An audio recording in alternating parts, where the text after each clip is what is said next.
परमात्मने नमः। ओम नमः शिवाय, ओम नमः शिवाय, ओम नमः शिवाय। सभी सनातनी भक्तों को मेरा प्रणाम स्वीकार हो।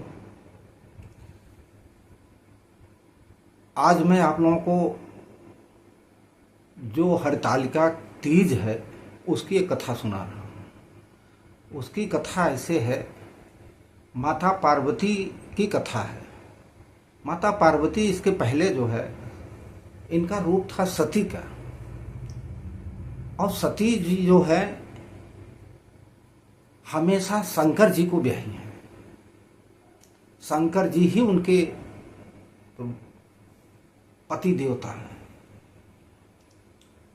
जब सती जी ने प्रभु श्री रामचंद्र जी के रूप को देखा तो शंकर जी ने बहुत मना किया, फिर भी वो नहीं मानी। वो जाकर के शंकर जी के विरुद्ध जाकर के सीता जी का वेश धारण कर लिया, और शंकर जी समझ गए थे अब इनके साथ अब हमारा प्रेम होना ठीक नहीं है। उसी समय से शंकर जी उनको त्याग दिए थे। उसके बाद में वो अपने पिताजी के यहाँ जाके यज्ञ में पहुंची। शंकर जी का भाग वहाँ नहीं दिखा तो बड़ा अपने आप को अपमान महसूस की। अपमान महसूस करने के बाद में जो जहाँ यज्ञ हो रहा था, योगा नल में अपने आप को भस्म कर दिए सती जी। उसके बाद में वो हिमांचल के घर पैदा हुए। हिमांचल के घर में जब पैदा हुए तो नारद जी आए। नारद जी आए, जब हिमांचल जी कहे कि पुत्री का हाथ देख लो, नारद जी देखे तो नारद जी देख के बड़ा सब कुछ बताए।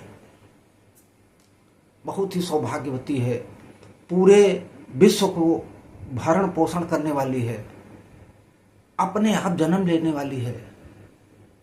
मतलब बहुत बहुत तरह तरह से बताए। और एक उसमें यह है कि इसको जो है, इसका पति जो है बड़ा ही अमंगली है, वेशभूषा ठीक नहीं है उसकी।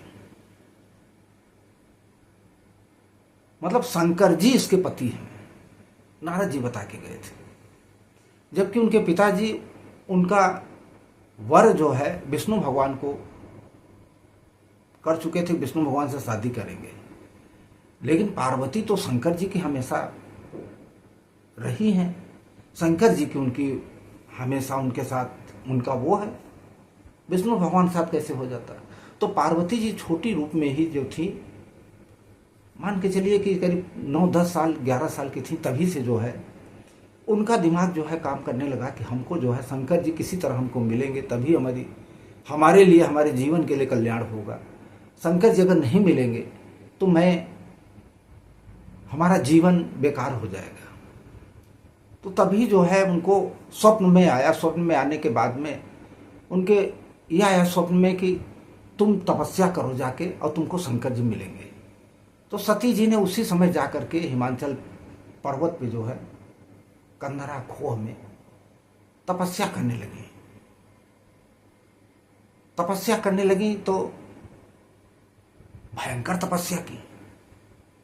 अब बताइए, 3-3 हजार वर्ष तक वो जो है वो केवल मूल और फल खा रही थी। 100 वर्ष तक तो उन्होंने हवा और पानी पी कर रहा। हजारों वर्ष तक तो वो बेल का पत्ता जो गिर जाता था ना, वही पत्ते खा खा के रहती थी। उसी पे उनका नाम अपर्णा पड़ गया था। अब अपर्णा जब पड़ गया था, मतलब उनका शरीर जो है एकदम सूख के कांटा हो गया था, खाली हड्डियों का ढांचा रह गया था। इतना तपस्या की कि आज तक कोई उस तरह का तपस्वी नहीं मिला, नहीं होगा। और माता पार्वती जी ने वहीं पे तपस्या में ही एक बालू का जो है शंकर जी को बनाया, और वहीं अपना फूल पत्ता जो भी मिला चढ़ा के उनकी पूजा की, और उसको जाके जल में प्रवाहित कर दिए। वो यही तीज का ही दिन था। इसीलिए तीज के दिन महिलाएं जो हैं व्रत रहती हैं, निराजली व्रत रहती हैं। और जो भी महिला इस व्रत को, या कुंवारी लड़कियां भी रहती हैं पति को पाने के लिए, जो भी इस व्रत को करता है, जो भी इस व्रत को निर्जला रह के करता है, उसका सब मनोकामना माता पार्वती, माता मैया जो है पूरा जरूर करती है। इसमें कोई भी शक वाली बात नहीं है। माता पार्वती जो है, जो तप किया है वैसा आज तक कोई तप करने के उसमें नहीं है, नहीं कर सकता है जो माता जी ने किया। माता जी का तप बड़ा कठोर था, बहुत कठोर था, किसी के बस का नहीं है, कोई नहीं कर सकता। माता जी का तप कोई नहीं कर सकता। जिस समय माता शंकर जी की पूजा कर रही थी, उसी समय जो है पूजा जब खत्म हुई तो आकाशवाणी हुई। आकाशवाणी में शंकर जी बोले, भयऊ मनोरथ सुफल तब, सुनु गिरिराज कुमारी, परिहर दुसह कलेश सब, अब मिली है त्रिपुरारी। जैसे ही आकाशवाणी हुई माता जी ने सुना, प्रसन्न हो गई। मेरा पूर्ण मनोरथ हुआ। माता जी की प्रसन्नता का कोई ठिकाना नहीं था। इसलिए आज के वर्तमान समय में सभी माताओं को, सभी कुंवारी कन्याओं को यह व्रत करना चाहिए। और व्रत करने से आपको वांछित फल मिलेगा। इसमें किसी तरह का कोई दो राय नहीं है। वांछित फल पाने के लिए आप लोग जो है यह व्रत कीजिए। तीज का व्रत जो है ये बहुत जरूरी है। आप सभी माताएं, सभी कन्याएं इस व्रत को करें। व्रत करने से आपको बड़ा ही वांछित फल मिलेगा, इसमें कोई शंका वाली बात नहीं है। मैं अगले भाग में फिर किसी कथा के साथ आपको फिर से मिलूंगा।